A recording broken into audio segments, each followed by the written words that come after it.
En 1980, la Chine et l'Inde étaient au même niveau.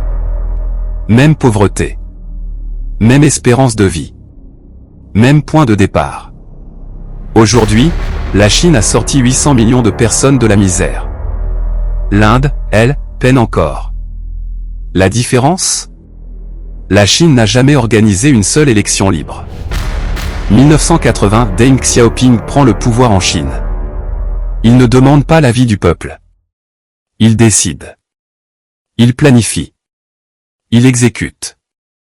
Réforme agraire en 3 ans. Zones économiques spéciales ouvertes en 6 mois. L'État fixe les objectifs. Le pays obéit. La même année, en Inde, Indira Gandhi est réélue démocratiquement. Les débats durent. Les réformes attendent. La coalition gouvernementale négocie. Les lobbies freinent. Le temps passe. La Chine a choisi la vitesse contre la liberté. En 40 ans, le PIB par habitant passe de 2 cents $ à 12 000 $. Les bidonvilles laissent place aux métropoles. 800 millions de Chinois sortent de la pauvreté absolue. C'est le plus grand saut économique de l'histoire humaine. Comment ? L'État investit massivement dans les routes, les ports, les usines. Il n'y a pas de débat parlementaire. Il n'y a pas d'opposition à convaincre. Il y a une décision. Et une exécution.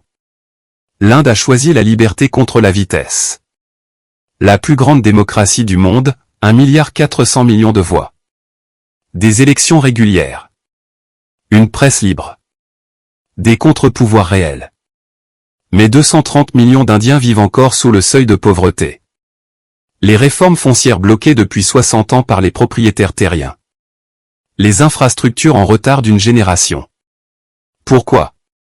Parce qu'en démocratie, chaque décision a un coût politique. Et ce coût ralentit tout. Alors la question devient inconfortable. Est-ce que la liberté a un prix que les pauvres paient plus cher ?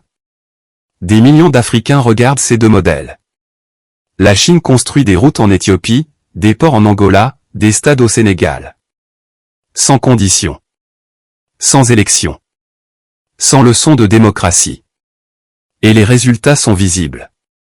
Ce n'est pas un hasard si 54 pays africains ont signé la route de la soie. En 1820, la Chine représentait 33% du PIB mondial. En 1980, elle n'en représentait plus que 2%. Aujourd'hui, 18%. Ce n'est pas un miracle. C'est un plan. La question n'est pas démocratie contre autoritarisme. La question est, quel système produit des résultats pour les plus pauvres, et dans quel délai ? L'Inde prouve que la liberté sans stratégie économique de rupture ne suffit pas.